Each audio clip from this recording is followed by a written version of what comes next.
Chapter 1. The maid who watches the Duke of Hawthorne return to his ancestral estate under a sky the color of old steel, the kind that pressed low and heavy against the earth as if threatening to crush it beneath its weight. Eliza Vale stood at the far end of the gravel drive, hands folded demurely before her apron, spine straight, chin lowered, every inch the obedient maid she had been trained to appear. From beneath her lashes, she watched the black carriage slow, its wheels crunching softly as it came to a halt before the manor steps. She had been told he would arrive like this: silent, severe, a man shaped by war and loss rather than comfort. Even so, the sight of him stole her breath. The Duke descended from the carriage with the controlled economy of a soldier who never wasted movement. Tall, broad-shouldered, clad in a dark military coat still dusted with the road, he looked less like a nobleman returning home and more like a commander arriving at the front.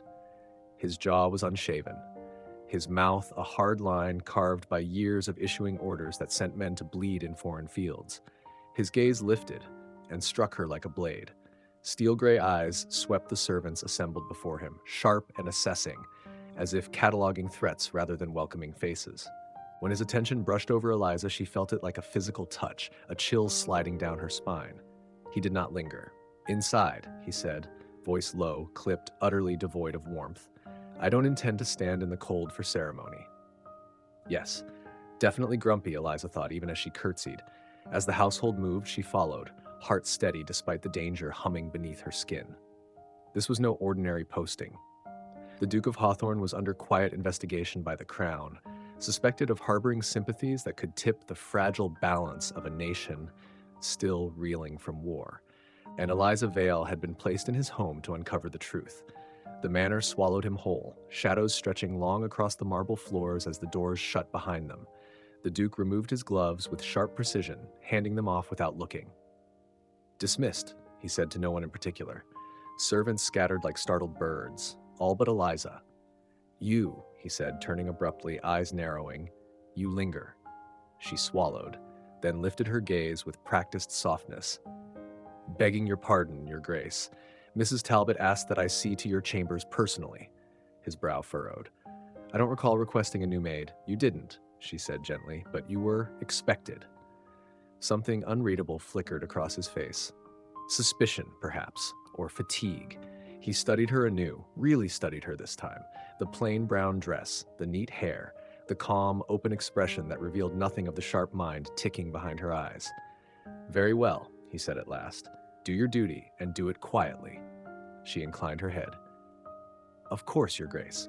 Forced proximity, she realized as she followed him up the wide staircase, was not something she had anticipated so swiftly. His chambers were exactly as she expected. Spartan for a duke. No frivolous decorations, no personal comforts, just maps, ledgers, and a bed that looked as though it had never truly been slept in. Eliza moved about the room with practiced ease, unpacking, hanging his coats, setting water to warm. She felt his presence behind her the entire time, like a storm waiting to break. "You're not afraid of me," he said suddenly. She paused, then turned slowly. "Should I be?" Most women would have simpered, flirted, flinched. Eliza simply met his gaze. Something shifted. "No," he said after a moment. "I suppose not." He dismissed her then, but as she left, she felt it, his attention lingering, heavy and unwanted and unmistakably curious. That night, long after the manor fell silent, Eliza lay awake in her narrow servant's bed, staring at the ceiling. This mission would be dangerous, because already, against her will, she sensed it. The Duke of Hawthorne was not the enemy, and worse, her heart had noticed him first. Chapter 2. Walls that do not keep the cold away. By morning, the storm had arrived in earnest. It came first as a whisper along the eaves, a low, mournful sound that threaded through the ancient stone of Hawthorne Manor like a warning, and then as a violent downpour that lashed against the windows with such relentless force that even the thick glass rattled in its frames. Rain turned the gravel drive into sludge and the surrounding fields into a mire, swallowing the road whole until escape became impossible. The manor, already remote, was now entirely cut off from the world beyond its iron gates, and the sense of isolation pressed inward, tightening like a fist around the estate and everyone trapped within it. Eliza Vale felt it keenly as she stood at the tall window of the servants' corridor, watching sheets of rain blur the countryside into nothingness. Forced proximity, she thought again, not as an idle observation this time, but as a reality that settled deep in her bones. She had been trained for confinement, for long stretches of watchfulness and quiet patience, yet there was something profoundly unsettling about being enclosed with one man whose presence seemed to alter the very air around him. The Duke of Hawthorne was not loud in his authority, nor cruel in his manner, but there was an intensity to him that left no room for comfort, as though he carried the battlefield with him still, unseen but ever present, and it made even the widest rooms feel narrow. She was summoned shortly after dawn. The request came not from Mrs. Talbot, but from the Duke himself, delivered in a tone so curt and impersonal that it left no room for refusal. Eliza smoothed her apron, arranged her expression into something pleasantly neutral, and made her way upstairs, her footsteps echoing faintly as she climbed. When she reached his chambers, the door was already open, revealing him standing near the hearth, coat discarded, shirt sleeves rolled up to expose forearms corded with muscle and faint scars that told stories she was not yet meant to know. "You will attend me personally while this weather keeps us confined," he said without preamble, eyes fixed on the fire rather than on her. "The rest of the staff will rotate as needed, but you," and here his gaze flicked to her at last, sharp and assessing, "will remain available." It was not a request, it was an order. "Yes, Your Grace," she replied softly, lowering her gaze even as her pulse quickened. This was closer than anticipated, more intimate. Precisely the sort of access she required, and precisely the sort that could unravel her if she were not careful. He nodded once, as though the matter were settled, and turned back to the fire. Silence stretched between them, thick and heavy, broken only by the crackle of burning logs and the distant roar of rain. Eliza moved to her duties with careful precision, laying out fresh linens, setting aside his uniform for cleaning, her movements quiet and unobtrusive. Yet all the while she felt his awareness like a tangible thing, following her as she crossed the room, noting the way she reached for objects, the steadiness of her hands, the absence of nervousness that so many servants displayed in his presence. "You have worked in noble households before," he said after a long moment, the statement edged with suspicion rather than curiosity. "Yes," she answered, "for several years. And yet you do not fawn," he observed, "nor do you shrink." She paused, considering her response carefully. "I find it best to treat people as they wish to be treated, Your Grace. Some prefer distance." His mouth curved, just barely, nay, into something that might have been a smile if it held any warmth at all. "You are perceptive." She inclined her head, returning to her task, but the faint approval in his tone lingered with her, unsettling in its own way. Perception was both her greatest weapon and her greatest liability, and already she sensed that this man would not be easily deceived for long. As the hours passed, the storm showed no sign of relenting. Meals were taken within the manor, the usual rhythm of comings and goings stilled into an unnatural quiet that magnified every sound. Eliza found herself summoned repeatedly to bring tea, to adjust the fire, to fetch maps from the adjoining study, and with each visit the tension between them grew more pronounced, a subtle undercurrent of awareness that neither acknowledged aloud. The Duke worked tirelessly, poring over documents and correspondence, his brow perpetually furrowed, his jaw clenched as though he were bracing himself against some unseen force. At one point, as she set a tray beside his desk, she noticed his hands trembling faintly, the skin pulled tight over knuckles gone pale with strain.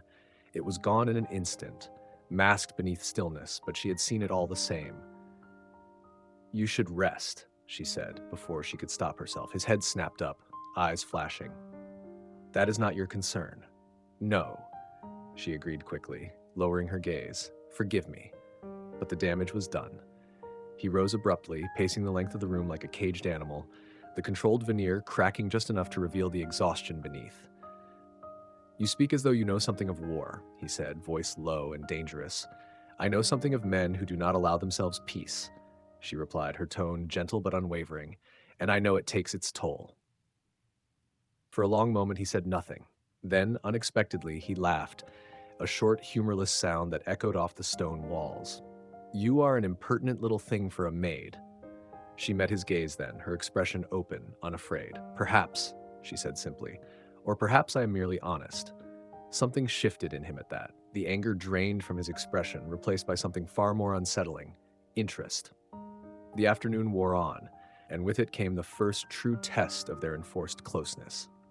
The storm worsened, wind howling so fiercely that the manor groaned in protest, and when a sudden crash of thunder shook the building, Eliza felt a shiver run through her despite herself.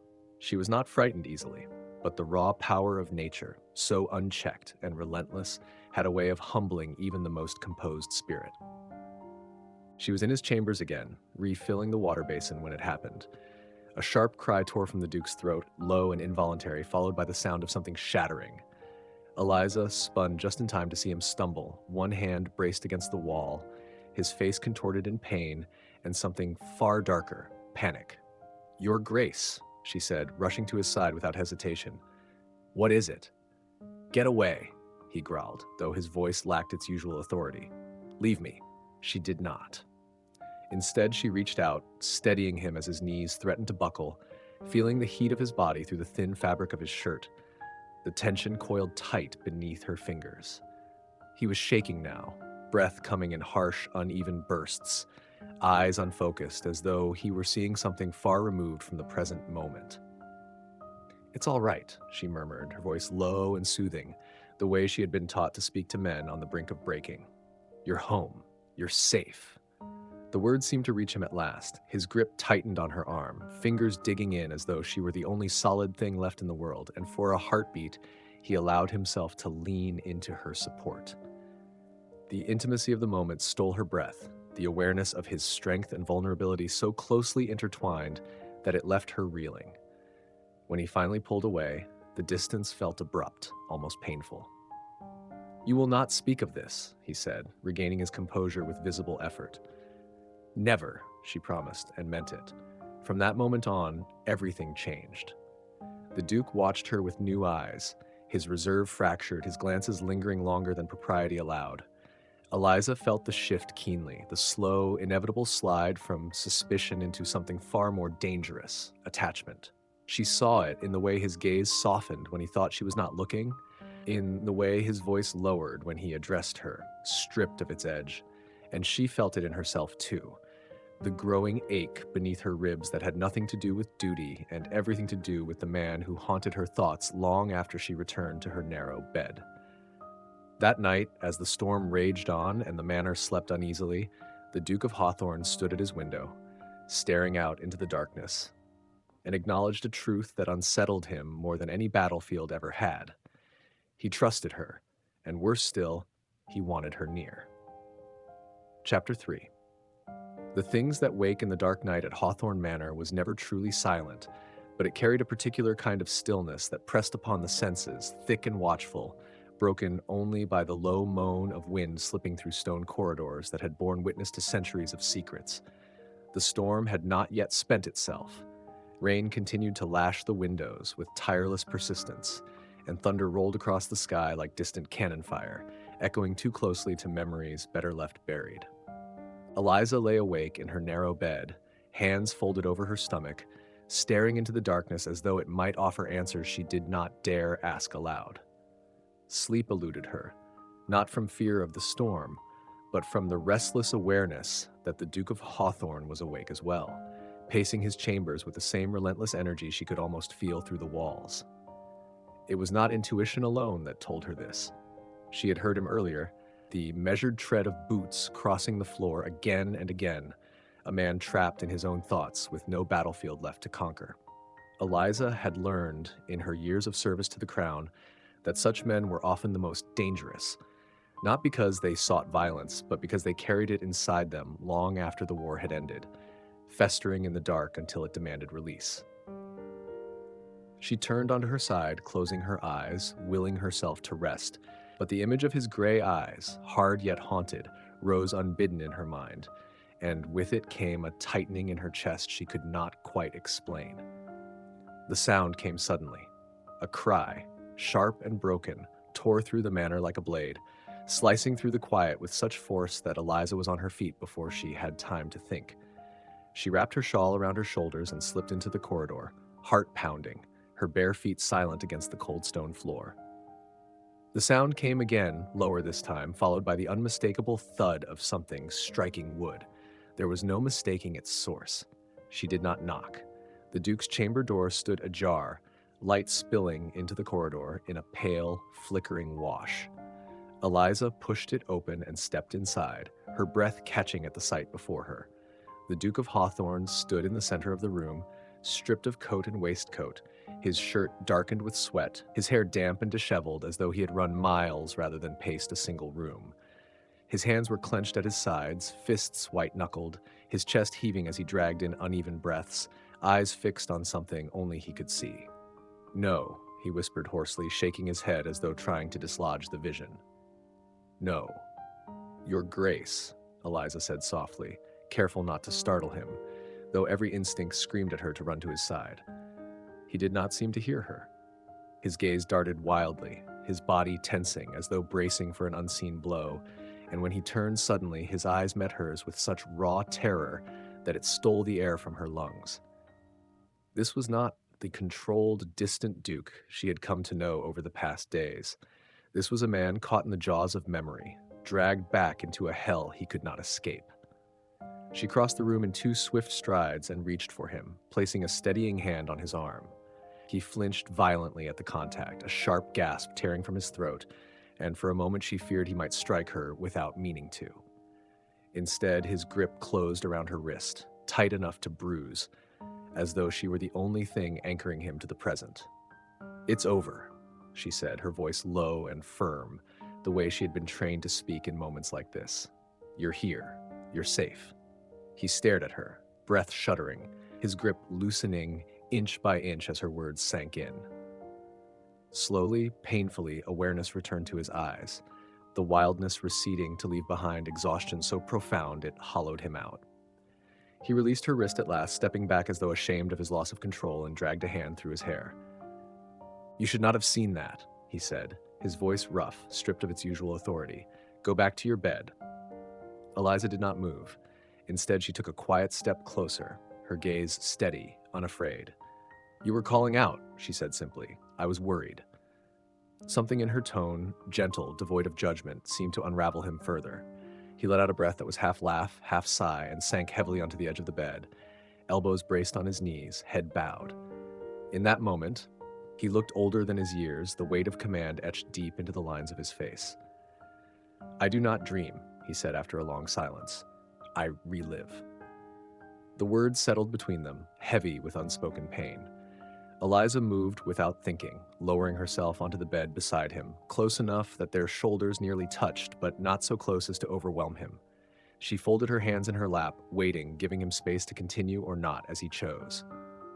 "They follow me," he went on, his voice distant, as though he were speaking to someone far away. "Every night, the faces, the screams, men who trusted me to lead them home." "You did the best you could," Eliza said quietly. He laughed again, bitter this time. "Did I?" She turned to face him fully then, studying the strong lines of his face softened by vulnerability, the tension in his jaw that spoke of words long swallowed. "The fact that you still ask yourself that question tells me everything I need to know," she said. "Men who do not care do not wake screaming." He looked at her then, really looked at her, and something in his expression shifted. Astonishment, perhaps, or relief. Slowly, tentatively, he reached out, his hand hovering between them as though uncertain of its welcome. Eliza did not hesitate. She placed her own hand in his, warm and steady, and felt the tremor that ran through him at the contact. They sat like that for a long while, the storm raging beyond the windows, the fire crackling softly in the hearth. His breathing gradually evened, his grip loosening as the tension ebbed from his body, leaving behind a weariness so deep it bordered on despair. Eliza felt it settle over him like a shroud, and without thinking, she shifted closer, allowing his shoulder to brush against hers, offering silent comfort. "You should rest," she murmured. "So should you," he replied, though there was no rebuke in his tone. "I will," she said, "when you do." The admission seemed to surprise him. He turned slightly, their faces close enough now that she could feel the warmth of his breath, see the faint shadows beneath his eyes. For a heartbeat, neither moved, the air between them charged with something neither had named aloud. Eliza was acutely aware of the impropriety of her presence, of the danger inherent in this closeness, yet she found she could not bring herself to retreat. "Why?" he asked softly. "Why are you here, Eliza Vale?" The sound of her name on his lips sent a shiver through her. She swallowed, her training reasserting itself just in time. "Because you needed someone," she said truthfully, if not entirely. His gaze searched her face, as though looking for deception, but whatever he found there seemed to satisfy him. He nodded once, a quiet acceptance, and leaned back against the headboard, eyes drifting closed. Within moments, the tension drained from his frame, his body yielding at last to exhaustion. Eliza remained where she was, watching him as he slept, his features softening in repose, the hard edges smoothed away. In sleep, he looked younger, almost vulnerable, and the sight tugged at something deep within her chest. She had come to this place with a mission, armed with lies and half-truths, yet here she was, sitting beside a man who trusted her enough to sleep in her presence. It frightened her more than any enemy ever had. Carefully, she eased herself off the bed and rose, moving to the door with silent steps. Before she left, she glanced back at him one last time, a quiet ache settling in her bones. The Duke of Hawthorne slept, unaware that the woman guarding his rest was both his greatest comfort and his greatest risk. And somewhere in the quiet of that storm-bound manor, the first threads of love tightened, unseen and unyielding, binding two lives together long before either was ready to admit it. Chapter 4. When the Fall is Silent. Morning crept into Hawthorne Manor with a pale, hesitant light, the kind that seemed unsure of its welcome after the violence of the night before. The storm had finally begun to retreat, leaving behind a world washed raw and gleaming, the air heavy with the scent of wet earth and stone. Eliza rose before the household stirred, her body aching with fatigue she had not earned through sleep. She dressed in the half-darkness, her movements slow and careful, as though any sudden motion might shatter the fragile calm she carried within her. The memory of the Duke asleep, unguarded, trusting, lingered with her like a ghost she could not banish, and it took all her discipline to steady her hands as she tied her apron. She did not see him again until late morning. He sent for her while he took his breakfast in the small dining room adjacent to his study, a space rarely used and chosen, she suspected, for its privacy rather than its comfort. When Eliza entered, tray balanced neatly in her hands, she found him seated at the table, posture rigid, shoulders squared as though bracing for battle rather than a simple meal. He looked different in the light of day, still severe, still imposing, but with a quiet tension beneath the surface that had not been there before, as though something inside him had shifted and not yet settled. "Leave it there," he said, gesturing to the table without looking up. She obeyed, setting the tray down and stepping back, her gaze lowered in deference even as her awareness sharpened. He was watching her again. She felt it in the way the air seemed to thicken, in the subtle prickle along her skin that had nothing to do with the lingering chill of the stone floors. "You did not sleep," he said abruptly. It was not a question. Eliza hesitated only a fraction of a second before answering. "Not much, Your Grace." His jaw tightened, because of me. The truth of it hung between them, unspoken but undeniable. She met his gaze then, her expression calm, unaccusing. "Because of the storm," she said gently. "It was loud." He studied her for a long moment, eyes searching her face as though looking for cracks in a carefully constructed facade. Whatever he found, or failed to find, seemed to frustrate him. He pushed his chair back and rose, pacing the length of the room with long, measured strides, his hands clasped behind his back in a posture Eliza recognized all too well. It was the stance of a man trying to regain control. "What you saw last night," he said at last, stopping near the window, his back to her. "It does not happen often, but it does happen," she replied quietly. "Yes," he admitted, the word forced from him, "and it is not something I wish discussed." "I understand," she said, and she did. He turned then, fixing her with a gaze so intense it made her breath catch. "Do you?" "Yes," she repeated. "Some wounds are not meant for daylight." Something in her words seemed to strike him deeply. His expression softened, just slightly, the hard lines easing as though he were lowering a shield he had carried for far too long. For a heartbeat, neither of them spoke, the silence stretching taut between them, heavy with all that remained unsaid. From that day forward, the pattern of their confinement shifted in subtle but unmistakable ways. The Duke began to rely on her presence with a frequency that bordered on necessity. He summoned her not only for practical tasks, but for reasons he did not name, asking her to sit quietly in the study while he worked, to read aloud from correspondence when his eyes grew strained, to walk the covered galleries with him when the restlessness grew too sharp to ignore. Eliza fulfilled each request without comment, her demeanor unchanged, yet inside her, something restless and fragile stirred with each passing hour. She noticed the way his gaze followed her when he thought she was not looking, lingering on the curve of her cheek, the line of her throat, the movement of her hands as she worked. She noticed, too, the way his mood darkened when other servants approached her, the faint tightening of his jaw when one of the younger footmen lingered too long in conversation. He never spoke of it, never gave voice to the possessiveness that simmered beneath the surface, but it was there all the same, coiled tight and dangerous in its restraint. The realization came to him not in a dramatic moment, but in a quiet one. They were in the library, a vast room lined with shelves that stretched from floor to ceiling, the scent of old leather and paper thick in the air. Eliza sat at the long table near the window, sorting documents at his request, her brow furrowed in concentration, lips moving silently as she read. The Duke stood nearby, ostensibly searching for a particular volume, though in truth he had long since forgotten what he sought. He found himself watching her instead, the way the light caught in her hair, softening its color, the way her expression shifted when she encountered something amusing or troubling, the quiet competence with which she moved, so unlike the simpering obedience he had come to expect from those in her position. She was warmth in a house long grown cold, a steady presence in a life defined by chaos and command, and with a sudden unsettling clarity, he understood. This was not mere gratitude, nor was it the fleeting desire of a lonely man confined too long with a pretty face. This was something far more insidious, far more dangerous. He had fallen. The knowledge hit him with the force of a physical blow, knocking the breath from his lungs. He turned away abruptly, gripping the back of a chair as though it were the only thing keeping him upright.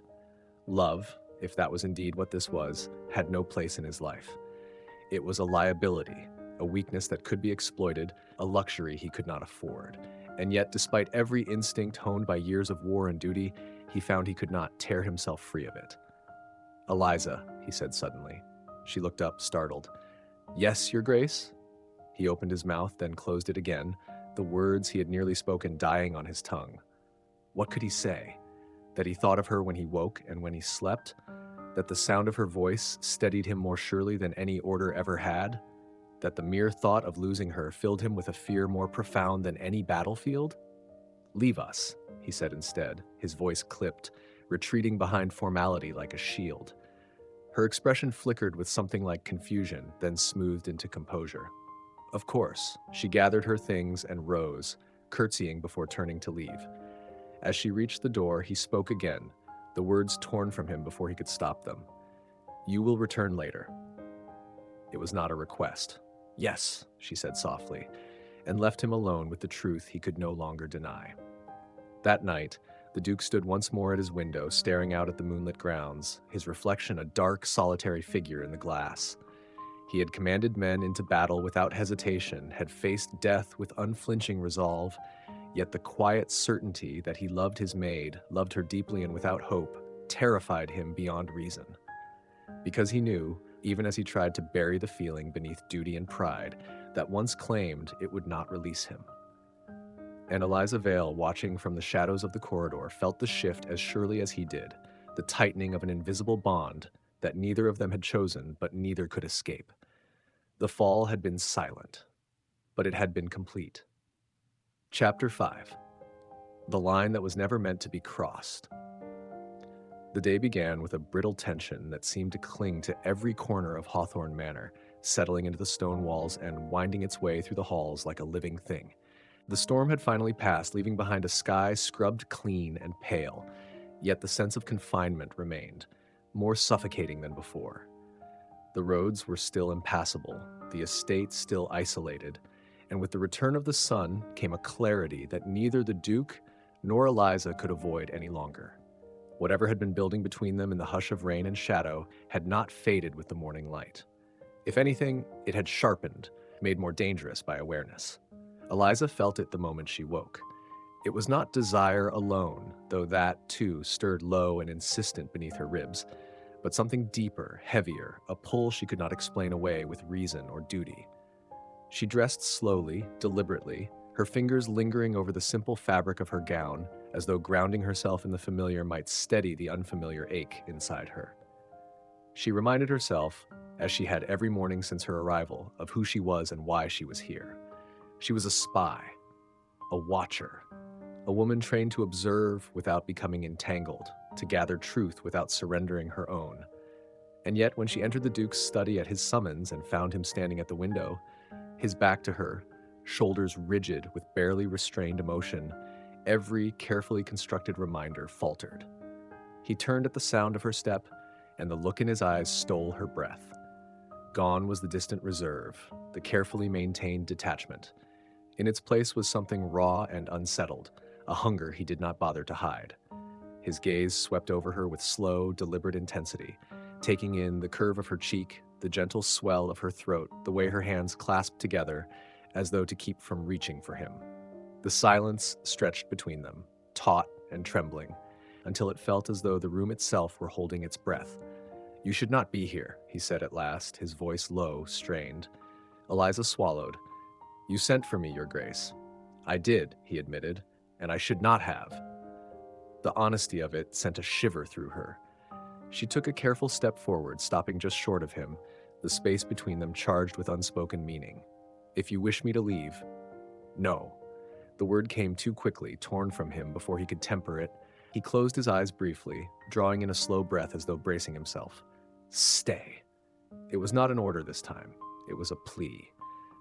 Eliza remained where she was, her heart pounding, every instinct screaming at her to retreat, to remember the line that must not be crossed. Yet her body betrayed her, leaning subtly toward him, drawn by a force she could neither name nor resist. She saw his hands clench at his sides, the muscles in his jaw tightening as he fought a battle far more treacherous than any he had faced on the field. "I have tried," he said quietly, opening his eyes to meet hers.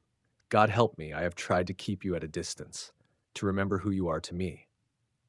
"And who am I?" she asked, the question slipping out before she could stop herself. His gaze softened just for a moment, and in that fleeting vulnerability she saw the truth he had been hiding even from himself. "Everything," he said simply. The word struck her like a blow.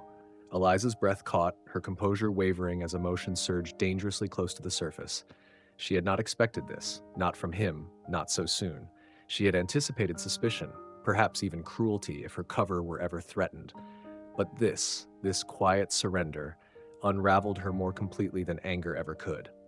"This cannot be," she said, though her voice trembled despite her effort to steady it. "I am your maid." "You are far more than that," he replied, taking a step closer, close enough now that she could feel the heat of him, the subtle rise and fall of his chest. "And that is precisely the problem." The room seemed to shrink around them, the walls pressing inward as though urging them together. Eliza was acutely aware of every sensation, the faint scent of leather and smoke that clung to him, the brush of air as he moved, the way her pulse raced in response.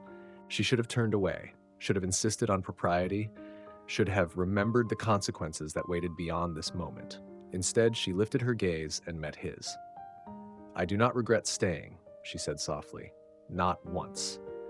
The admission shattered the last of his restraint. His hand came up slowly, hesitantly, as though seeking permission even as it moved, and brushed a loose strand of hair from her face. The touch was feather-light, reverent, yet it sent a jolt through her that left her breathless. She did not pull away. She could not. The world narrowed to the space between them, to the quiet intensity of his attention, to the unspoken promise held in that single devastating caress. "This is a mistake," he murmured, though his hand lingered, fingers curling slightly as if memorizing the feel of her. "One that will cost us both dearly." "Perhaps," she whispered, "but it is already made." He exhaled sharply, a sound halfway between a laugh and a groan, and before either of them could reconsider, he closed the distance between them. His other hand came to rest at her waist, warm and steady, anchoring her against him, as though he feared she might disappear if he loosened his grip. Eliza's hands rose of their own accord, fingers curling into the fabric of his shirt, and for a heartbeat they simply stood there, foreheads nearly touching, suspended in the fragile balance between restraint and surrender. When he kissed her, it was not the ravishing claim she might have expected from a man of his strength. It was slow, careful, almost hesitant. His lips brushed against hers with a gentleness that spoke of longing held too tightly for too long, of desire tempered by respect and fear. Eliza's breath hitched, her body responding instinctively, leaning into the contact as warmth bloomed low and insistent within her. The kiss deepened, inevitability replacing caution as his restraint finally gave way. He drew her closer, his arm firm around her back, his mouth moving against hers with growing urgency, as though seeking reassurance in the connection they shared. Eliza melted into him, her senses overwhelmed by the intensity of it, the taste of him, the strength in his hold, the way her name slipped from his lips like a confession. "Eliza," he breathed, the sound vibrating against her skin. She answered not with words, but with touch, her hands sliding up his arms to rest at his shoulders, grounding herself in the reality of him. This was no fleeting indulgence, no careless lapse.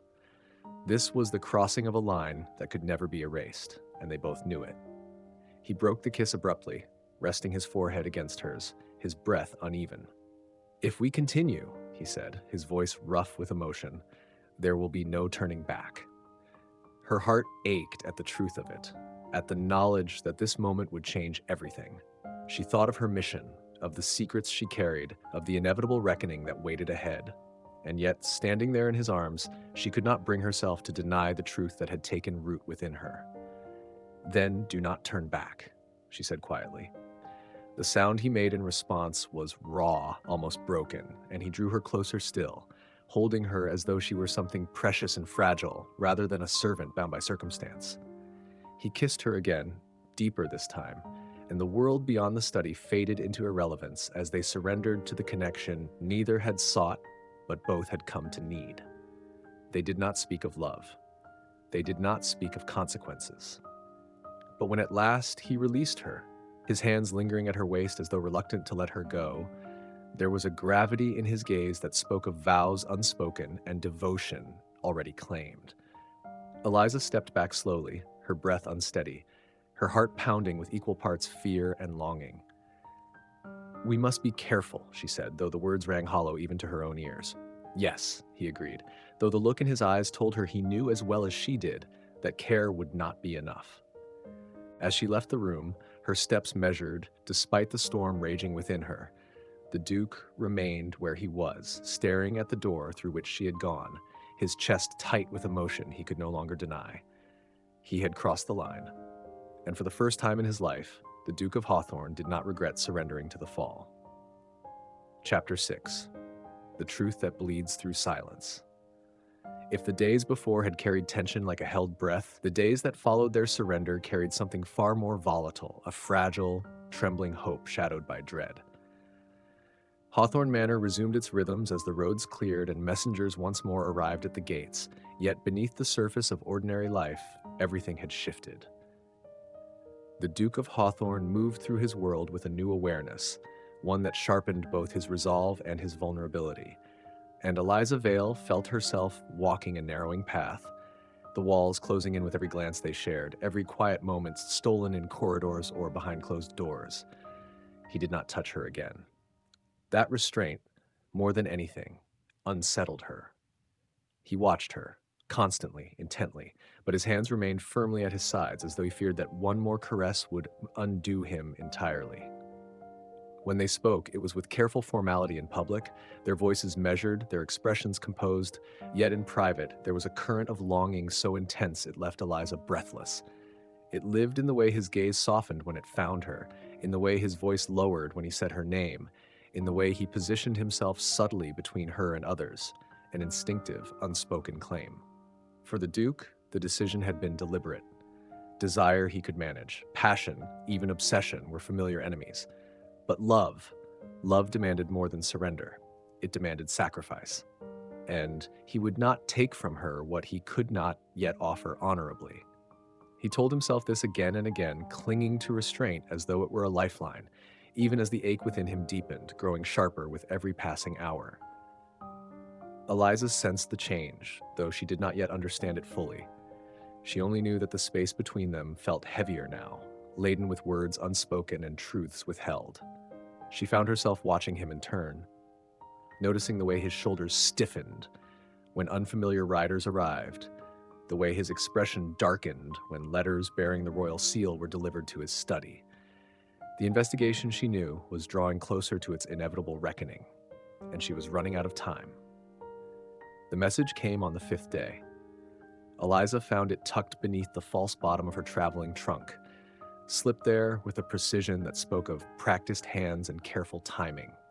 Her pulse quickened as she unfolded the thin strip of parchment, her eyes scanning the coded symbols with ease born of long training. The words were brief, unforgiving in their clarity. The Duke's loyalty remains in question. Proof required. Immediate confirmation expected. Her fingers trembled as she folded the message away. Proof. They wanted something tangible, something undeniable, something that would condemn him if misinterpreted, or destroy him outright if twisted by those with their own agendas. Eliza pressed her palm against her stomach, drawing a steadying breath as the weight of her choices settled heavily upon her.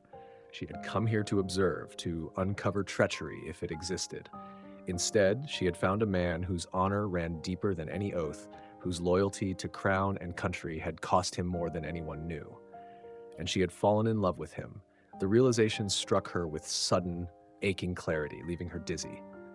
This was not infatuation or gratitude or desire alone. This was something far more dangerous, a bond that made the thought of betraying him unbearable, even as the consequences of disobedience loomed large. She knew the crown did not tolerate failure, nor did it forgive divided loyalties. Her task, impossible as it seemed, was now clear. She would have to protect him, from suspicion, from manipulation, and from the very institution that had sent her. The Duke learned of the message without ever seeing it. It was written in his bones long before his mind caught up. He felt it in the subtle shift of her demeanor, in the way her laughter grew strained, her smiles carefully measured. He noticed the new caution in her movements, the guarded look that crept into her eyes when she thought herself unobserved. The instinct that had kept him alive through years of war stirred uneasily, whispering of threats unseen and dangers close at hand. And then there was the visitor. Captain Rowan Hale arrived unannounced one afternoon, his uniform immaculate, his bearing too precise to be merely social. The Duke recognized him at once, a man of intelligence, favored by the crown, known for his discretion and his ruthlessness in equal measure. He greeted him with the courtesy due his rank, masking his unease beneath practiced composure, but his attention sharpened when Hale's gaze drifted, not subtly, toward Eliza. "Your household is well run," Hale remarked casually over tea, his eyes lingering on her a fraction too long. "Your maid, in particular, very capable." The Duke's jaw tightened. She is efficient, he replied coolly. "That is all that concerns me." Hale smiled faintly, a gesture that did not reach his eyes. "Of course." Eliza felt the weight of that gaze like a brand. She kept her head bowed, her expression neutral, yet every instinct screamed danger. Captain Hale was not here by chance. He was here to observe, to test. That evening, as the manor settled into uneasy quiet, the Duke summoned Eliza to his study. "You will tell me the truth," he said without preamble, his voice low, controlled, and far more dangerous than anger. "Now." She stilled, her heart pounding. "About what, Your Grace?" "About why Captain Hale's presence unsettles you," he said, turning to face her fully. "About why you have been distant. About why my instincts tell me there is something you are not telling me." The room seemed to close in around them, the walls pressing inward as the fragile balance between them threatened to shatter. Eliza's training urged denial, deflection, escape. Her heart demanded honesty. "I cannot," she said softly. The words fell like a blade. The Duke's expression hardened, pain flashing briefly in his eyes before being buried beneath anger and pride. "You will not," he corrected. "There is a difference." She took a step toward him, her hands trembling. "Please believe me when I say this. I never meant to hurt you." "Then explain," he demanded, his voice rising despite himself. "Explain why I feel as though I am standing on ground that may give way beneath me at any moment." Silence stretched between them, thick and suffocating. Eliza searched his face, memorizing the lines she loved, the strength she admired, the vulnerability he so rarely revealed. She wanted to tell him everything, to confess her role, her orders, the impossible choice she faced. But she knew the truth would destroy him just as surely as a lie. "I care for you," she said instead, the admission torn from her. "More than I should, more than is safe."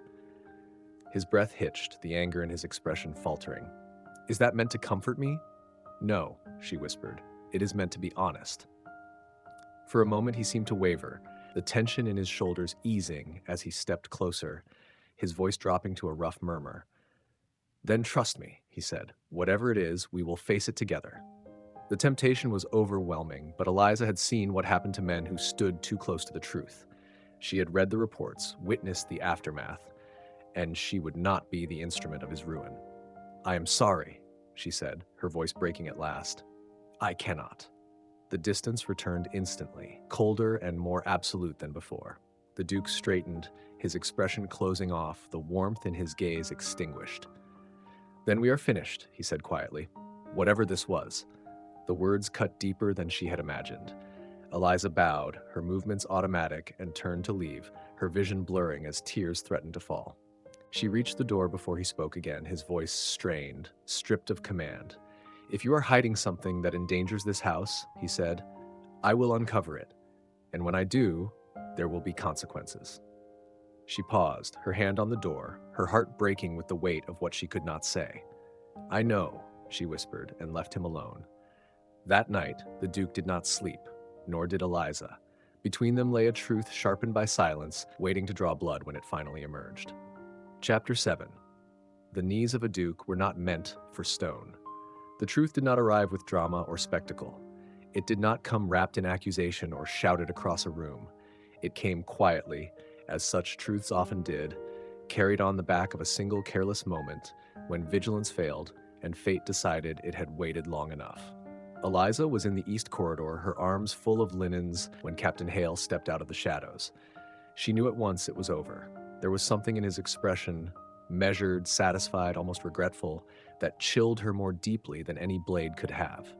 He did not touch her. He did not raise his voice. He merely inclined his head as though acknowledging a worthy opponent in a game already won. "You've done well," he said softly. "Longer than most." Her grip tightened on the linens. "You have no proof." He smiled faintly. "I do not need it anymore." The world narrowed to the sound of her own breathing. "Then why are you here?" "Because," he replied, stepping aside just enough to reveal the open door behind him, "His Grace is already asking the right questions." The study was lit too brightly. Sunlight streamed through the tall windows, illuminating the space with merciless clarity, banishing every shadow Eliza might have hidden in. The Duke stood near his desk, one hand braced against its surface, the other clenched at his side. He did not turn when she entered. He did not need to. "You were trained," he said quietly. "Not as a servant." Her heart broke at the sound of him. Captain Hale remained by the door, a silent witness, his presence a calculated cruelty. Eliza set the linens down with care she did not feel, her movements slow, deliberate, as though time itself had thickened around her. "Yes," she said. The word fell into the room like a dropped blade. The Duke turned then, and the expression on his face was worse than fury. It was devastation, raw, unguarded, and absolute, the kind of pain that hollowed a man out from the inside, leaving nothing untouched. "A spy," he said, his voice hoarse. "In my house. Yes, in my confidence." She swallowed. "Yes, in my bed." The words were barely more than breath. Her eyes burned. "I never meant—" "Do not," he snapped. He saw the control he had clung to finally splintering. "Do not insult me with intent. Every word you spoke to me was measured, every kindness weighed. Tell me, was any of it real?" Eliza crossed the room despite herself, stopping a careful distance away, as though she feared he might recoil from her touch. "All of it," she said fiercely. "Every moment, every feeling. I was sent to watch you, yes, but what I found was a man too honorable to be destroyed by suspicion." Captain Hale cleared his throat. "Your Grace, if I may—" "Get out," the Duke said without looking at him. Hale hesitated. "The crown will wait," the Duke growled, "unless you wish to test how far my loyalty still extends." The silence that followed was taut, dangerous. Then Hale inclined his head once more and withdrew, closing the door behind him with a finality that echoed like a gunshot. Alone. The Duke's shoulders sagged. He laughed then, a broken sound, scraped raw from somewhere deep in his chest, and dragged a hand down his face. "I trusted you," he said quietly. "I trusted you when I trust no one." Eliza sank to her knees before him. The stone floor was cold, unforgiving, but she barely felt it. She bowed her head, hands resting open on her lap, offering herself not as a maid or a spy, but as a woman stripped bare by love and guilt. "Punish me," she whispered. "Send me away. Turn me in if you must. But know this, I would have died before I let them ruin you." The Duke stared at her as though he did not recognize her at all. Slowly, agonizingly slowly, he stepped closer. His boots stopped inches from her knees. "I would have married you," he said. The words shattered her. "I would have made you my duchess," he continued, his voice thick with grief. "I would have given you my name, my home, my future, and all the while you were measuring my worth against orders written by men who have never bled." Tears slid silently down her cheeks. "I tried to stop it," she said. "I gave them nothing. I delayed. I lied. I chose you every way I knew how." His breath hitched. For a moment she thought, foolishly, that he might forgive her. Instead, he stepped back. "You will leave Hawthorne Manor at dawn," he said, every word carved from stone. "You will take nothing that reminds me of you, Skill, and you will pray that I never see you again." The pain was unbearable, but she nodded. "Yes, your grace." She rose on unsteady legs and turned toward the door, her heart shattering with every step. She had almost reached it when his voice stopped her. "Eliza." She turned. He stood rigid, fists clenched, his eyes bright with unshed fury and something far worse, longing. "If any part of what we shared was real," he said, "then leaving will hurt you as much as it hurts me." "It already does," she whispered. She left him then, and this time he did not follow. The dawn came pale and cruel. Eliza departed without ceremony, her belongings small enough to carry in one hand, her heart left behind in the stone halls of a manor that would never again feel like home. The carriage rolled away, its wheels crunching softly against the drive, and she did not look back. The Duke watched from the window until she disappeared from sight. Only then did he sink to his knees. A duke was not meant for stone floors, not meant to beg or break or ache with love that had nowhere to go. Yet there he was, bowed beneath the weight of it, hands braced against the cold as a single truth finally claimed him whole. He had driven away the woman he loved, and the war, it seemed, had only just begun. Chapter 8. When allegiance is chosen in blood.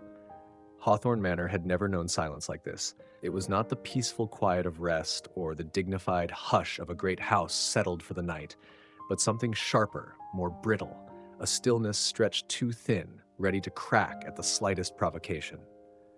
The Duke of Hawthorne moved through his days like a man already half haunted, his expression carved from discipline and grief in equal measure. He rose before dawn, trained with relentless ferocity in the cold morning air, and buried himself in correspondence that demanded his attention but never his heart.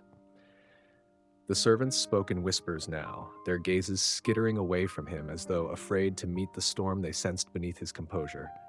He had sent Eliza away.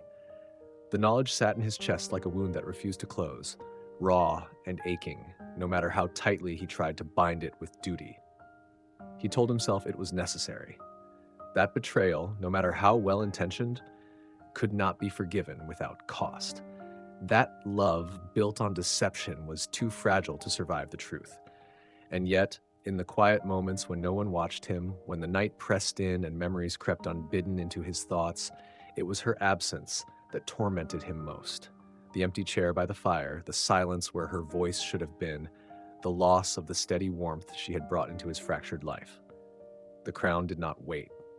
The first summons arrived sealed in crimson wax, its language polite and utterly merciless. The Duke read it once, then again, his jaw tightening with each measured word. An inquiry, a request for clarification, a reminder of obligations owed and loyalty expected. He knew better than to mistake courtesy for leniency. The crown had tolerated suspicion for as long as it suited them. Now they were moving. Captain Hale returned 2 days later, this time with soldiers. They rode through the gates at midday, their presence unmistakable, their uniforms gleaming in the pale sunlight. The Duke met them in the courtyard, his posture rigid, his expression unreadable. He listened as Hale outlined the charges, vague, carefully worded, designed to entrap rather than accuse, and felt a cold fury settle over him. They had nothing concrete, no proof, only whispers and implication, and yet it would be enough. "You will submit to questioning," Hale said smoothly. "Voluntarily, I trust." The Duke inclined his head. "Of course." Inside, the manor buzzed with tension. Servants hovered at the edges of rooms, their fear palpable. The Duke was escorted to his study, where Hale and two others began their inquiry, their questions circling like vultures, probing every decision he had made during the war, every correspondence he had sent or received. He answered calmly, precisely, his voice steady, despite the storm raging within him. He had faced interrogations before, faced men determined to break him, and he knew how to withstand their pressure. What he did not expect was the knock at the door. It came softly, almost apologetically, yet it froze the room in an instant. Hale frowned. "Who interrupts?" The door opened. Eliza Vale stepped inside. She was dressed plainly, her cloak damp from travel, her face pale but resolute. She looked thinner, warier, as though the days since her departure had carved new lines into her expression. Yet her eyes burned with the same quiet determination he remembered all too well. For a heartbeat, the world narrowed to the space between them, and the Duke forgot how to breathe. "Release him," she said, and the words fell into the room like a challenge. Hale turned slowly, surprise flickering across his features before smoothing into something sharper. "Miss Vale," he said, "you are far from where you ought to be." "I am precisely where I need to be," she replied, her gaze never leaving the Duke. "And I have proof." The Duke's heart slammed against his ribs. Proof meant danger, meant exposure and consequence and loss. He took a step toward her, his voice low and urgent. "Eliza, do not." She met his gaze then, and in her eyes he saw everything he had tried to deny. Love, fear, resolve. "I choose you," she said quietly, "whatever it costs." She turned back to Hale and reached into her cloak, withdrawing a bundle of papers bound with twine. "These are copies of every report I submitted," she said. "Every delay I engineered, every falsification I made to protect him. I never once found evidence of treason because there was none." Hale's expression darkened as he took the papers, scanning them with increasing irritation. "You admit to dereliction of duty." "Yes," Eliza said, "and I will answer for it, but you will not destroy an innocent man to cover your own impatience." The room held its breath as Hale read on, the weight of her words settling heavily over everyone present. At last he looked up, his jaw tight. "You've implicated yourself gravely." "I know," she said simply. The Duke surged forward then, his shattering. He reached for her arm, his grip firm but not unkind. "You should not have come back," he said hoarsely. "You had a chance to escape." "I could not leave you to face this alone," she replied, her voice steady despite the tremor in her hands. "Not after everything." Hale cleared his throat. "This inquiry is concluded," he said stiffly. "For now, the Crown will review these materials." "And me?" Eliza asked. "You will come with us," Hale said, "voluntarily." The Duke felt something inside him break. "No," he said, stepping between them. "You will not take her." Hale's eyes narrowed. "She confessed. She protected me," the Duke replied, his voice ringing with a force that silenced the room. "And if you intend to punish her, you will do so over my objection and with my full attention." For a long moment, it seemed as though Hale might press the issue. Then, with visible reluctance, he inclined his head. "We will discuss this with the Crown," he said. "Both of you." They left shortly after, their departure heavy with unspoken threat. When the doors finally closed and the manor settled into uneasy quiet once more, the Duke turned to Eliza, his composure at last unraveling. "Why?" he demanded, his voice breaking. "After everything I said to you, after the way I sent you away, why would you come back?" She reached for him then, her hands trembling as she grasped the front of his coat. "Because I love you," she said, "and because I will not let them take you, even if it means losing everything else." The admission struck him like a blow. He pulled her into his arms without thinking, holding her as though she were something precious and easily lost.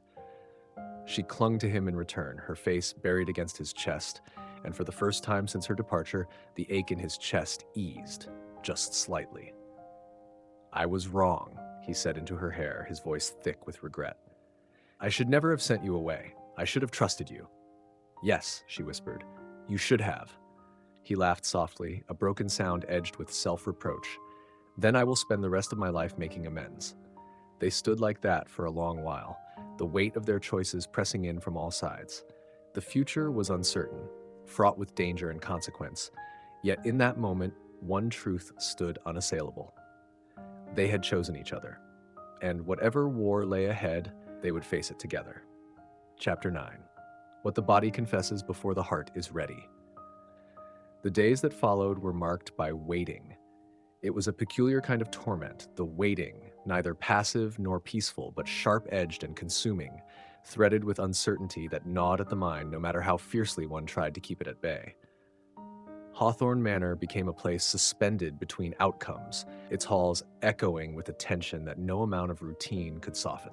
Messengers came and went with maddening irregularity, bearing sealed letters that revealed nothing of substance, and each night the Duke retired with the same unanswered questions circling relentlessly in his thoughts.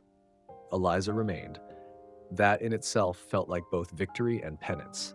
She was no longer a maid in truth, though the role remained for appearance's sake, and no longer a spy in spirit, though the crown had yet to determine her fate. She existed in a liminal space, neither servant nor guest, watched carefully by the household and guarded fiercely by the Duke, who positioned her close to him whenever possible, as though proximity alone might shield her from consequence. He insisted she take meals in the small dining room near his study, that she walk only within the inner grounds, that she never be alone when strangers were present. The protectiveness was instinctive, unthinking, and unmistakably born of love. At night, they spoke. They did not yet share a bed. That restraint, too, was deliberate, laden with meaning. The Duke slept little, his rest broken by dreams that still clawed at him in the dark, and Eliza often joined him by the fire in the late hours, wrapped in a shawl, her presence a quiet anchor against the storm of his thoughts. They talked of everything and nothing, of the war, of her childhood, of the lives they might have lived had their paths not crossed in secrecy and shadow. And always, beneath it all, there was an unspoken awareness of the closeness they had already shared. Eliza felt it in her body first. It began as a subtle unease, a faint nausea that lingered in the mornings, an unfamiliar heaviness low in her abdomen that made her movements slower, more deliberate. She dismissed it at first as stress, as the aftershocks of fear and upheaval, but the sensation persisted, growing more insistent with each passing day. She found herself tiring more easily, her appetite wavering, her emotions shifting without warning from fragile calm to aching intensity. By the time she could no longer deny it, her hands were shaking. She sat alone in her small chamber, the window cracked open to let in the cool air, one hand pressed against her stomach as realization settled over her with terrifying clarity. There was no mistaking the signs. She had seen them before, had been trained to recognize them as surely as coded messages or concealed weapons. She was with child. The knowledge stole her breath, leaving her dizzy with equal parts fear and wonder. A child. His child. The thought sent a rush of warmth through her even as dread coiled tightly beneath it. In another life, another world, this would have been a blessing beyond measure. Here, now, it was a complication layered atop an already precarious situation, one that could be used against them as leverage or condemnation. And yet, beneath every rational concern, her heart whispered a truth she could not ignore. This changed everything. The Duke sensed it before she told him. He noticed the pallor of her complexion, the way she sometimes paused mid-step as though steadying herself, the faint furrow of worry that appeared between her brows when she thought herself unobserved. His instincts, honed by years of command and vigilance, stirred uneasily, urging him to confront whatever it was she was hiding. He waited, however, forcing himself to offer her patience rather than interrogation, a lesson learned painfully late. The moment came one quiet afternoon, the manor wrapped in a hush, broken only by the crackle of the fire. Eliza stood near the window in his study, her hands clasped tightly before her, her posture tense. The Duke watched her from his chair, his gaze steady and attentive, every sense attuned to her. "You are unwell," he said gently. "Tell me." She closed her eyes briefly, drawing in a slow breath. When she turned to face him, her expression was a careful blend of resolve and vulnerability that made his chest tighten. "I need you to listen," she said. "Without anger, without fear." He He rose at once, crossing the room to stand before her. "You have both my attention and my word." Her throat worked as she swallowed. "I am with child." For a heartbeat, the world ceased to exist. The Duke stared at her, his mind struggling to reconcile the words with reality, with the quiet, controlled life he had so carefully constructed around duty and restraint. Then the meaning struck him fully, and the breath left his lungs in a rush. "Mine," he said, the word half question, half declaration. "Yes," she whispered. Something profound and elemental shifted within him then, a feeling so deep and overwhelming it bordered on awe. His hand came up slowly, hesitantly, as though seeking permission even now, and rested over her clasped hands, warm and steady. "You should have told me sooner," he said softly, not in reproach but in wonder. "I was afraid," she admitted, "of what it would mean, of what it might cost you." He shook his head, a quiet, almost disbelieving smile touching his lips. "It gives me everything," he said. "A future, a legacy, you." Emotions swelled in her chest, tears burning behind her eyes. "Are you certain?" she asked. "This binds you to me irrevocably." He cupped her face gently, his touch reverent. "I have been bound to you from the moment you stayed," he said, "from the moment you chose me over your orders. This only makes it visible." He drew her into his arms then, holding her with a tenderness that spoke of devotion rather than possession, his hand settling protectively at her lower back. Eliza leaned into him, her body relaxing for the first time since the truth had dawned, comforted by the solidity of his presence. "I will marry you," he said with quiet certainty, "as soon as the crown allows it, or without their blessing if need be." She laughed softly through her tears. "You would defy them for me?" "For you," he replied, "and for our child, there is nothing I would not face." The words carried weight far beyond promise. They were a vow forged not in ceremony, but in choice. That night, the restraint between them finally gave way, not in haste or desperation, but in deliberate tenderness. The Duke led Eliza to his chambers with a gentleness that belied the intensity of his desire, every touch measured, every glance laden with meaning. He treated her not as something to be claimed, but as something to be cherished, his reverence unmistakable as he guided her to the bed that had once been a place of restless solitude. What passed between them was unhurried and intimate, spoken more in breath and closeness than in words. The world beyond those walls faded into insignificance as they found one another again, bound now not only by longing, but by a shared future taking root within her. When at last they rested, her head against his chest and his arm curved protectively around her, the Duke allowed himself a rare moment of peace. For the first time in years, he slept without dreams. Morning brought no immediate answers from the crown, but it brought clarity nonetheless. The Duke stood at the window as dawn painted the sky in shades of gold and rose, Eliza still sleeping beside him, her breath soft and even. He watched the light touch her face, memorizing the sight with a quiet intensity, born of gratitude and resolve. Whatever judgment awaited them, whatever trials lay ahead, he would face them, unflinching. Because he was no longer fighting for duty alone, he was fighting for love, for life, for the woman who had chosen him and the child who would carry his name into the future. And that he knew with absolute certainty was a battle he would never surrender. Chapter 10. A Duke's Claim, a Spy's Redemption, and the Quiet Triumph of Love. The verdict arrived on a morning wrapped in fog so thick it seemed to swallow the world whole. Hawthorne Manor stood hushed beneath its veil of gray, the iron gates looming like sentinels caught between judgment and mercy.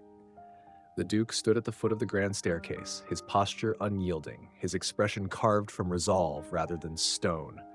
He had worn his uniform that day, not the ceremonial finery reserved for court, but the well-worn insignia of his service, the fabric bearing the faint marks of long campaigns and hard-won victories. It was a deliberate choice.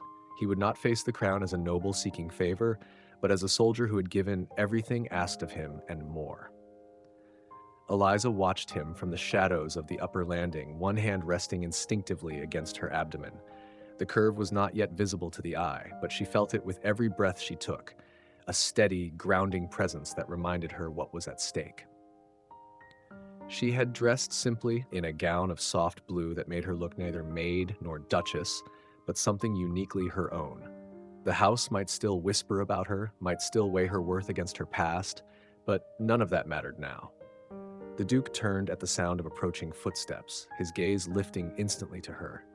Their eyes met across the distance, and something unspoken passed between them. Assurance, devotion, and unbreakable understanding forged in shared risk and sacrifice.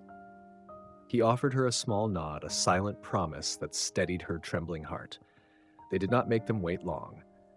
The carriage arrived with all the restrained pomp of authority, its crest gleaming dully through the fog. Captain Hale disembarked first, followed by two officials of the Crown, their expressions carefully neutral, their eyes sharp with appraisal. The Duke greeted them with a curt bow, his bearing respectful but unbowed, and led them into the great hall where judgment would be delivered. Eliza followed.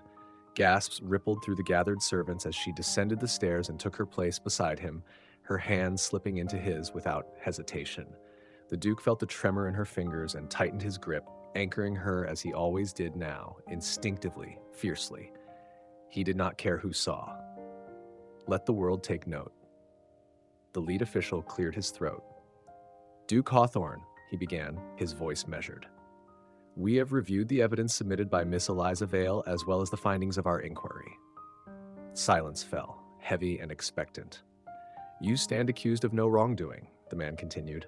The Crown finds no fault in your conduct during the war nor in your correspondence thereafter. A quiet exhale passed through the room, though the Duke himself did not move. His attention remained fixed, unwavering, as the official turned his gaze to Eliza. Miss Vale, he said, your actions, while unorthodox, reveal a commitment to truth over instruction. You falsified reports not to undermine the Crown, but to prevent injustice. Eliza lifted her chin, her voice steady despite the pounding of her heart. I would do so again. A faint flicker of something like respect crossed the man's face, as would we hope any loyal servant might when conscience demands it. Captain Hale shifted, visibly displeased, but said nothing. The Crown hereby absolves Miss Eliza Vale of charges of dereliction, the official concluded. Her service is terminated, effective immediately. She is free to pursue her life without further obligation. For a moment, Eliza could not breathe. The Duke turned to her then, his composure finally breaking as relief and joy flooded his features. He lifted her hand to his lips, pressing a reverent kiss to her knuckles, uncaring of who witnessed the intimacy of the gesture. Her eyes shone with unshed tears as she squeezed his hand in return. There is one further matter, the official added. The Duke straightened, his expression once more guarded. Speak it. You have requested permission to marry, the man said carefully. Given the circumstances, the Crown sees no reason to object. The words settled over the room like a benediction. The Duke did not bow. Instead, he turned fully to Eliza, his gaze intense and unapologetic, and spoke in a voice that carried to every corner of the hall. Eliza Vale, he said, I claim you as my wife before God, before the Crown, and before anyone who would question your worth. Will you have me? Her laughter broke through her tears, bright and unrestrained, her answer immediate and unwavering. Yes. Applause was not customary in such settings, yet it rose nonetheless, from servants emboldened by loyalty, from soldiers who had followed their Duke into battle and trusted his judgment with their lives. The officials took their leave shortly thereafter, their duty discharged, leaving behind a manor transformed not by decree, but by love affirmed. The weeks that followed passed in a blur of preparation and quiet joy. The marriage was held not in London's grand cathedrals, but on the grounds of Hawthorne Manor, beneath ancient oaks that had borne witness to generations of the Duke's lineage. It was an intimate affair, marked by sincerity rather than spectacle. Eliza walked toward him with a grace that had nothing to do with training and everything to do with conviction, her smile radiant, her eyes fixed solely on the man who waited for her with barely contained emotion. When the vows were spoken, the Duke's voice did not waver. He promised protection, devotion, and partnership, not as a lord granting favor, but as a man offering himself wholly. Eliza's reply was no less resolute, her words carrying the weight of a woman who had lived in shadows and chosen at last to stand in the light. Their first days as husband and wife were marked by a tenderness that surprised even them. The Duke, once so rigid and controlled, softened in her presence, his gruff exterior giving way to a quiet attentiveness that spoke of deep, abiding affection. He watched over her with a reverence that bordered on awe, his hands lingering at her waist, his touch always mindful of the life growing within her. Eliza, in turn, brought warmth and laughter into spaces that had long known only discipline and solitude, her sunshine seeping into every corner of his world. At night, when the house slept and the world seemed distant and forgiving, they lay together in the hush of shared breaths and whispered promises. Desire between them was no longer sharpened by secrecy or fear, but deepened by belonging, by the knowledge that they were building something enduring. The Duke held her as though she were both sanctuary and future, his devotion unmistakable in every careful caress, every protective embrace. When at last the child was born, a son, strong and wailing with his father's dark hair and his mother's determined gaze, the Duke wept without shame.